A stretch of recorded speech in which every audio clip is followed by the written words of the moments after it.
Denis Omedi ni ukuvuga ngo uyu Denis Omedi ikipe ya APR FC iramutse imuguze ngo afite imyaka igera kuri 30, ariko biravuga ko ekipe ya APR FC ishobora kuba yamumanukana i Kigali. Uyu Denis Omedi details zose namaze kuba nzishira ku rupapuro, ndetse n'uwo bita Fahad Bayo n'umukinnyi ukomeye cyane, ndetse n'umwataka umwe mu bakinnyi ekipe ya APR FC nako agent ba Fahad Bayo barimo gushakira akaryo mu ikipe ya APR, kuko Fahad Bayo ni ukeneye ekipe ya APR FC, ntabwo APR FC imukeneye.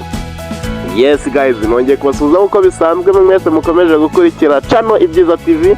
Nkuko bisanzwe ni seriveriye bushimira wamaze gukora subscribe, ariko nawe utarayikora ndagushishikariza gukora subscribe guys, ndagusabye ngo ukora subscribe kugira ngo tugendane akantu ku kandi. Nkuko bisanzwe ni seriveriye channel Ibyiza TV. Guys munyere ku rukundo ko mbakunda, why kubera iki ngiye umutaye nkunda ko mbakorera inkuru nziza zigezweho, amakuru dukesha umunyamakuru ukomeye cyane Mico Anta, nuko ikipe ya APR FC ishobora kuba yamanukana umukinnyi ukomeye cyane. Yazajya mbabwira amakuru, mbabwiye n'ikinyamakuru nyakesha guys, ariko mutumva mvuze guco. Ndetse n'umunyamakuru bita Mick Junior ni umunyamakuru ukunda gukonfirma inkuru za danje hano ku mugabane wa Afurika, yamaze kubavuga ko atangaza ko APR FC iri mu biganiro n'umunya-Uganda na rutahizamu typical number 9 mugongoni Denis Omedi waruhanganiye igihembo muri cya cyiciro cy'igitego cyiza cy'umwaka. Denis Omedi ni waruhanganiye igitego cyiza n'ibitego byatanzwe nyine n'abakinnyi nka Alejandro Garnacho ndetse na Mohamed Kudus. Hariho urabizi nyine cya gihembo ndabona na Denis Omedi nawe yari ari mu bahanganiye icyo gikombe. Uyu Denis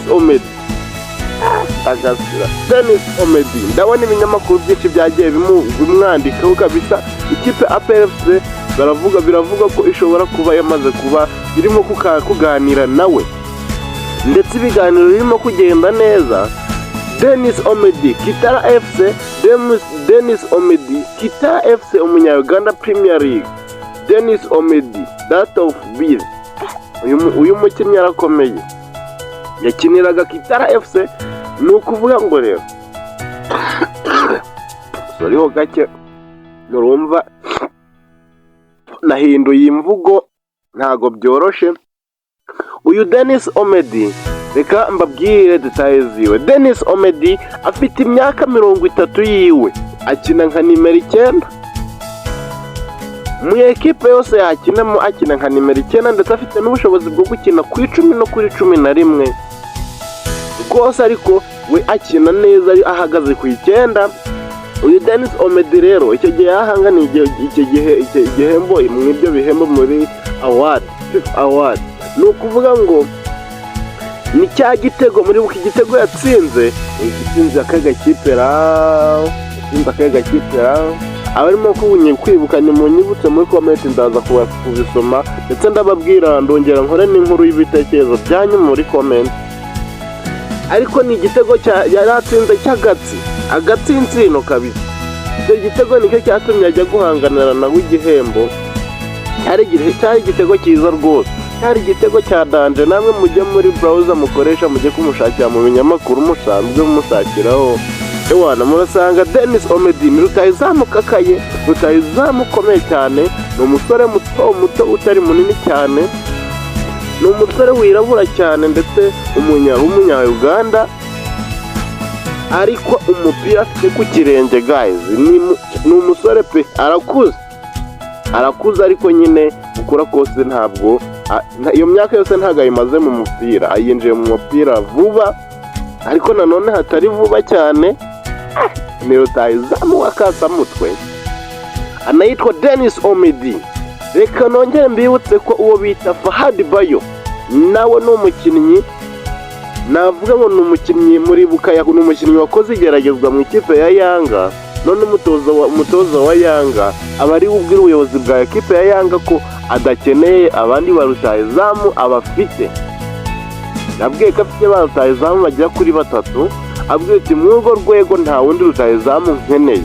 Yasubiye iwabo muri Uganda gutyo, ubaraho gutyo, management yiwe niyo yaje kubivugisha ekipe ya APRFC, imwibutsa irimo kubabwira iti ko dufite rutahizamu wakasa mutwe, nta kuntu mwamufata nanga mwe mukazi, nta kuntu twamuhereza mukareba details ziwe, natwe tukabaha ibigwi byiwe, mukashira mu gaciro, tukaba twakumvikana, tukareba niba twahuza, mukatwihera umugati.